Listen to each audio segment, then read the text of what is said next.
আজকে আমরা ম্যাথে একটা মজার ট্রিক্স শিখবো যে কিভাবে আমরা কোনো সংখ্যার 2 ডিজিটের যে কোনো সংখ্যাকে আমরা কিভাবে ক্যালকুলেটর ছাড়া 2 সেকেন্ডের মধ্যে করে ফেলতে পারি। ঠিক আছে, আমরা কিন্তু দেখো এই যে 32 উপর বর্গ করা আমরা কিন্তু এটা করতে পারি জাস্ট নর্মাল নিয়মে, বাট এটা না, আমরা আজকে শিখবো কিভাবে আমরা উইদাউট ক্যালকুলেটর এবং খুব অল্প সময়ের মধ্যে করতে পারি। দেখো খুবই সহজ নিয়ম, এখানে 32 আছে, তুমি যে কাজটা করবা এখানে 3টা দাগ দিবা, 1 2 3, 3টা দাগ দিয়ে ফেললাম। এবার প্রথম ডিজিটটা কি আছে 3, তাহলে আমি 3-এর উপরে কি করব, 3-এর উপরে হচ্ছে আমি লিখবো হচ্ছে এই 3-এর উপরে দিব হচ্ছে আমরা স্কোয়ার, 3-এর উপরে স্কোয়ার, আর 2-এর উপরে স্কোয়ার দিব। দেওয়ার পরে যে কাজটা করব 3 ইন্টু 2 ইন্টু 2 দিব, মাঝখানে যে 3 ইন্টু 2 পাওয়ারে 2 আছে 2 গুণ দিব, শেষ। এইটুকু করলে আমাদের বর্গ হয়ে গেল। দেখো 2কে স্কোয়ার করলে কত হয় 4, 3 2 6, 6 2 12, আর 3 3 9।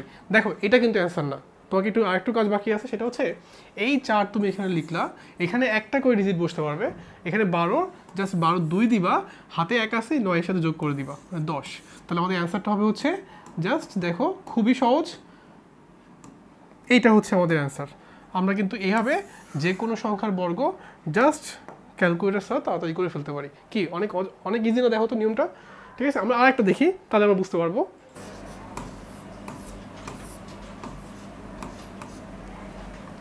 দেখো আমরা আরেকটা দেখবো, সেটা হচ্ছে 87কে বর্গ করবো কীভাবে। দেখো আমরা নর্মাল নিয়মে কিন্তু গুণ করতে পারি এবং এই গুণটা কিন্তু আমরা জানি, বাট আমাদেরকে এখন করতে হবে সহজ নিয়মে। কীভাবে দেখো, আমরা এই 87কে বর্গ করার সময় 3টা দাগ দিব, 1 2 3, 3টা দাগ দিলাম।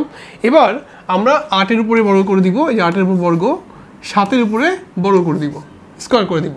আর মাঝখানে কি আছে 8 ইন্টু 7 ইন্টু 2, জাস্ট এটা গুণ করে দিব, শেষ।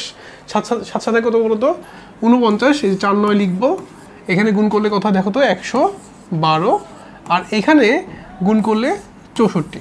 দেখেন তো এটা বুঝছেন কিনা। এবার আমরা যে কাজটা করবো, দেখো আমরা জাস্ট একটা করে ডিজিট দিতে পারবো, তাহলে এখানে ডিজিট আসছে কয়টা 2টা, তাহলে আমরা এখানে 9 লিখে দিব।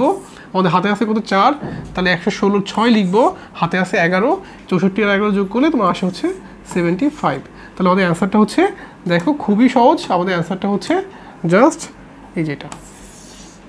দেখছো আমরা কিন্তু খুব সহজে করে ফেললাম, তাহলে অনেক মজা নিয়ম হয়ে গেল। দেখছো আমরা কিন্তু এখন থেকে যে কোনো বর্গ ডাবল ডিজিটের যে কোনো সংখ্যা বর্গ করলে আমরা এইভাবে করে ফেলতে পারবো। ওকে, সবাইকে বুঝতে পারছি আমরা।